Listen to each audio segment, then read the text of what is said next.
আমি নেহা চলে এসেছি একটি নতুন মজাদার গল্প নিয়ে। তাই গল্পটি শোনার আগে অবশ্যই হেডফোন ব্যবহার করো। তাহলে চলো আজকের গল্পটি শুরু করি। আমার বিয়ে হয়েছে 5 বছর কিন্তু আমার কোনো সন্তান হয়নি। আমার শাশুড়ি সবসময় আমায় অপবাদ দিয়ে কথা বলতো কিন্তু আমায় কোনো ডাক্তারও দেখাতো না। বলতো আমার সমস্যা। তাই একটা পর্যায়ে আমার সংসার ভেঙে যাওয়ার মতো অবস্থা হলো। শাশুড়ি বলল, আমি আমার ছেলেকে আরও একটি বিয়ে করাবো। আমি এই কথা শুনে কিছুতেই সহ্য করতে পারছিলাম না। আর তাই বাধ্য হয়ে আমি ডাক্তারের কাছে গেলাম। ডাক্তার বলল, তোমার বাচ্চা হবে কিন্তু আমার কিছু পরামর্শ মানতে হবে। আমি বললাম, ঠিক আছে, আপনি যা বলবেন তাই হবে। ডাক্তার বলল, আমি তোমায় এমন চিকিৎসা দিব যা কাউকে বলা যাবে না। আমিও রাজি হলাম কিন্তু ডাক্তার সাহেব চিকিৎসার নামে একদিন রাতে আমার সাথে যা করেছে তা কোনো মেয়ের পক্ষে মেনে নেওয়া সম্ভব ছিল না। তাহলে আসল ঘটনাটি খুলে বলি। আমার নাম ডাক্তার অজয় কুমার। আমি একজন গাইনি বিশেষজ্ঞ ডাক্তার, অর্থাৎ যে সমস্ত মহিলাদের বাচ্চা কাচ্চা হয় না বা গর্ভজনিত সমস্যা থাকে এই চিকিৎসাগুলো আমি দিয়ে থাকি। তাই হাসপাতালের সবসময় সিরিয়ালে আমার গর্ভবতী মহিলা বা যাদের বাচ্চা ধারণ ক্ষমতা নেই এ ধরনের মহিলাদের সিরিয়াল সবসময় লেগেই থাকে। আর তোমাদেরকে বলে রাখা ভালো, আমি দেখতে বেশ হ্যান্ডসাম। আমার উচ্চতা সরাসরি 6 ফিট এবং দেখতে অনেকটা ফর্সা। তো যাই হোক বন্ধুরা, আমার কাছে একদিন হঠাৎ করে একটি মেয়ে চিকিৎসা নিতে আসলো। তার সমস্যা হচ্ছে প্রায় 5 বছর যাবৎ বিয়ে হয়েছে কিন্তু বাচ্চা কাচ্চা হচ্ছে না। আর যেহেতু আমি একজন গাইনি বিশেষজ্ঞ এবং আমার এলাকার মধ্যে অনেক নামকরা, তাই মেয়েটি আমার কাছে আসলো এবং সমস্ত কিছু খুলে বলল। তখন আমি তাকে বিভিন্ন রকমের টেস্ট দিলাম এবং পরীক্ষা করে দেখলাম যে তার বাচ্চা ধরার ক্ষমতা সবকিছু ঠিকঠাক আছে। তারপরেও তার বাচ্চা হচ্ছে না। তাহলে কি কারণ হতে পারে? আমি চিন্তা করতে লাগলাম। অবশেষে আমি বুঝতে পারলাম এটা তার স্বামীর সমস্যাজনিত কারণ ছাড়া আর কিছু না। তাই আমি তাকে আমার পার্সোনাল চেম্বারে ডেকে পাঠালাম এবং তাকে জিজ্ঞাসা করলাম, তোমার পারিবারিক পরিস্থিতি এখন কেমন? মানে যেহেতু তোমার বাচ্চা হচ্ছে না এজন্য তোমার শ্বশুরবাড়ির লোকজন তোমার সাথে কেমন ব্যবহার করছে?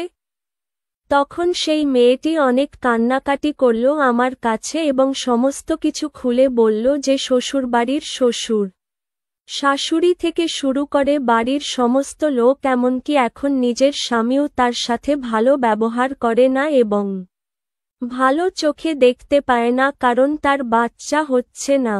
অর্থাৎ তার সমস্ত দুর্বল পয়েন্টগুলো আমি শুনে নিলাম আর তারপরে তাকে আমি একটা অফার করলাম যে আমি তোমাকে যেকোনো চিকিৎসার মাধ্যমে বাচ্চা দিতে পারি, তবে একটি শর্ত আছে।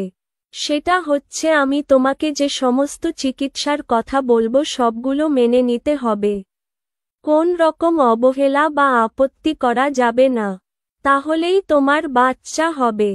কথা শোনার পর মেয়েটি অনেক খুশি হলো এবং বলল, স্যার আপনি যা বলবেন আমি তাই মেনে নেব। তবুও আমার একটি বাচ্চা দরকার। কারণ বাচ্চা ছাড়া আমি আমার শ্বশুরবাড়িতে একদম অসহায় এবং আমরা অনেক গরিব ফ্যামিলির লোক। যদি তারা আমাকে ছেড়ে দেয় তাহলে আমার বাবা অনেক বিপদে পড়ে যাবে। তাই আপনি যেভাবেই হোক আমাকে এই সমস্যা থেকে উদ্ধার করেন। যখন মেয়েটি এই কথাগুলো বলল আমি ভাবলাম এখন আমি তাকে যা বলি তাই মানবে। আমি বললাম, দেখো তুমি কিছু মনে করো না, আসলে তোমার মধ্যে কোনো সমস্যা আমি দেখতে পাইনি। মেইন সমস্যা তোমার স্বামীর মধ্যে হতে পারে। তুমি যদি এই কথা তোমার স্বামীকে গিয়ে বলো তোমার স্বামী কখনো বিশ্বাস করবে না এবং তোমাকে উল্টো বকাবকি করবে এবং তালাক দিয়ে দিবে কারণ তোমার সবকিছু ঠিকঠাক আছে।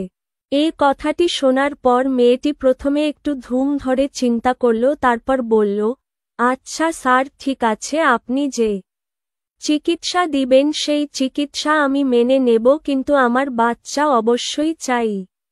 আমি বললাম, আমি তোমাকে যে চিকিৎসাটা করব সেটা কাউকে বলা যাবে না। মেয়েটি বলল, ঠিক আছে স্যার, আমি কাউকে বলবো না। আমি বললাম, আমি তোমাকে চিকিৎসা দেওয়ার পর যদি তোমার বাচ্চা না হয় তাহলে আমি বুঝব। ডাক্তারের কথাটা শুনে আমি অনেক আস্থা পেলাম। কত ডাক্তার কবিরাজ দেখিয়েছি, তাও সন্তান হলো না। আর আপনার চিকিৎসার মাধ্যমে আমি মা হতে পারব, এটা ভেবে আমার অনেক খুশি মনে হলো। তখন, আমার সঙ্গে বোঝাপড়ার পর তুমি যদি রাজি থাকো, দেরি না করে আমি তোমার চিকিৎসা শুরু করে দিতে পারি। আমি বললাম। তখন মেয়েটি বলল, স্যার আপনি এখনই করতে পারেন চিকিৎসা? আমি বললাম, আমি তোমাকে যে চিকিৎসা করব সেটা এখানে সম্ভব না। মেয়েটি বলল, তাহলে কোথায় সম্ভব? আমি বললাম, আপনার যেখানে সম্ভব সেখানেই আমার চিকিৎসা করুন। স্যার বললেন, এটাতে তোমার খরচ তেমন হবে না। খরচ হবে না বললেই চলে। আমি বললাম, ডাক্তার সাহেব আপনি অনেক দয়ালু মানুষ, আপনার কথা শুনে আমার অনেক ভালো লাগছে। ডাক্তার সাহেব বললেন, ঠিক আছে, আমি তোমাকে যেদিন আসতে বলবো সেই দিন তুমি আসবে। আর হ্যাঁ, আমার এই চেম্বারে চিকিৎসা করা যাবে না, তুমি আমার বাসার চেম্বারে আসতে হবে।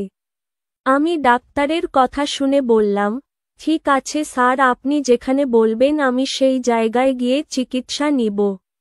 ডাক্তার আরও একটি কথা আমায় জানিয়ে দিলেন, তিনি বললেন, যেদিন আমি চিকিৎসা নিব সেদিন যেন আমি একা আসি। আমার সঙ্গে অন্য কেউ আসতে পারবে না। এই কথাটা শুনে আমি কিছুটা আশ্চর্য হলাম। আমি তখন একটু চিন্তায় পড়ে গেলাম, মনে মনে ভাবলাম চিন্তা করলে হবে না, আমার চিকিৎসার মাধ্যমে বাচ্চা চাই। আমি বললাম, স্যার আমি কখনো আসব? ডাক্তার বললেন, তোমার ফোন নাম্বারটি দিয়ে যাও, আমি তোমাকে যেদিন কল করব ঠিক সেই দিন তুমি বাসার চেম্বারে চলে আসবে। ডাক্তার বললেন, আমার একটি কার্ড নিয়ে যাও, এই কার্ডে আমার বাসার ঠিকানা দেওয়া আছে, আমি যেদিন তোমায় ফোন করব ঠিক সেই দিন চলে আসবে। আমি বললাম, ঠিক আছে স্যার। আমি বাড়িতে ফিরে আসলাম, এসে দেখি আমার স্বামী ঘরে মন খারাপ করে শুয়ে আছে। আমার স্বামী আমায় জিজ্ঞেস করল, কোথায় গিয়েছিলে তুমি? আমি বললাম, আমি একটু বাপের বাড়ি গেছিলাম, আব্বার শরীরটা তেমন ভালো ছিল না। তখন আমার স্বামী বলল, আমার কাছ থেকে অনুমতি নেওয়ার প্রয়োজন ছিল না। আমি তাকে বললাম, দেখো আমি তোমার নাম্বারে ফোন দিয়েছিলাম, তখন তোমার ফোন বন্ধ ছিল, আর তাছাড়া তুমি বাড়িতে ছিলে না, আর তাই বাবার অসুস্থতার কথা চিন্তা করে চলে গেছিলাম। আমার স্বামী বলল, আমি মানছি আমি বাড়িতে ছিলাম না, আমার মা তো ছিল, মায়ের কাছে বলে যেতে পারতে। আমি তখন বললাম, মা তো শুধু আমায় বকাশকা করে, আমাকে দেখতে পারে না, সবসময় কুটা দিয়ে কথা বলে। আমি নাকি এ বাড়িতে পোড়া কপাল নিয়ে এসেছি, আমার সন্তান হয় না, এটা কি আমার দোষ? আল্লাহ যদি না দেন তাহলে আমাদের কোন হাত আছে?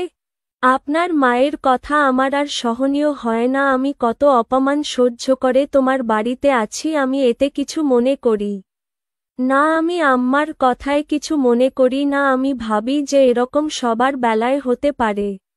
আমার স্বামী বলল, তাই বলে কি আমার মায়ের কাছে বলে যাবে না? আমি বললাম, ঠিক আছে, এইবার আমার ভুল হয়ে গেছে। আমি এখন থেকে কোথাও গেলে আমি আপনাকে না পেলে মাকে বলে যাব। আমি জানি এখন আমার স্বামীর কাছে ভুল স্বীকার না করলে সে সারাক্ষণ বকবক করবে। এর চাইতে ভুল স্বীকার করলেই তার কাছে আমি ভালো, আর তার কাছে ভালো থাকার জন্য আমি মাথাটা নিচু করে দিলাম। আমার স্বামী তখন আমায় আদেশ করে বলল, আর কোনোদিন তার অনুমতি ছাড়া যেন বাড়ির বাইরে না যাই। আমি বললাম, ঠিক আছে, আমি আপনার অনুমতি ছাড়া বাড়ির বাইরে যাব না। এরপর দিন ডাক্তার সাহেব রাত সকাল ৮টার দিকে আমায় ফোন দিল আর বলল, তুমি আজ আমার বাসার চেম্বারে আসো। আজ তুমি আমার সাথে দেখা করো, আজ তোমাকে সঠিক চিকিৎসা দিব। আমি বললাম, ডাক্তার সাহেব এখন তো রাত হয়ে গেছে, দিনে আসলে হয় না। ডাক্তার সাহেব তখন আমায় ধমক দিয়ে বলল, তুমি কি আমাকে অন্যদের মতো মনে করো? আমি একজন ডাক্তার, আমি সারাদিন বিজি থাকি, আমার প্রতিদিন হাজার হাজার রোগী দেখতে হয়, কিন্তু তোমার রোগটা একটু ভিন্ন, তাই তোমাকে আমার বাসার চেম্বারে আসতে বললাম। তুমি মনে করছো আমি দিনে ফ্রি থাকি? আমার রাতে ছাড়া আর সময় নাই। যদি চিকিৎসা নিতে চাও তাহলে আজ চলে এসো, আমার মতো এরকম ডাক্তার আর পাবে না। আমি ডাক্তারকে বললাম, ডাক্তার সাহেব আমি আসছি। এখন আমি চিন্তা করতে লাগলাম বাড়ি থেকে কিভাবে বের হব, কারণ আমি যদি রাতে ঘর থেকে বের হই তাহলে আমার স্বামী আমাকে সন্দেহ করবে। আর তাই আমি এখন কি বলে ঘর থেকে বের হই? মাত্র 2 দিন আগে আমি আমার স্বামীর সাথে মিথ্যা কথা বলে ঘর থেকে বের হলাম। আজ যদি জানতে পারে আমি আবার না বলে ঘর থেকে বাহিরে গেছি তাহলে আমার সমস্যা হবে। আমি এক মহাচিন্তায় পড়ে গেলাম। অন্যদিকে ডাক্তার আমার জন্য অপেক্ষায় আছে। আমি এখন কি করব? আমি সিদ্ধান্ত নিলাম আমার আজ যে করে হোক আমার ডাক্তারের কাছে যেতে হবে আর চিকিৎসাটা নিতে হবে। আমি আমার শাশুড়ি মাকে মিথ্যা বললাম, মা আমি কিছুক্ষণের জন্য আমার বাপের বাড়ি যাব, আমার বাবা খুব অসুস্থ।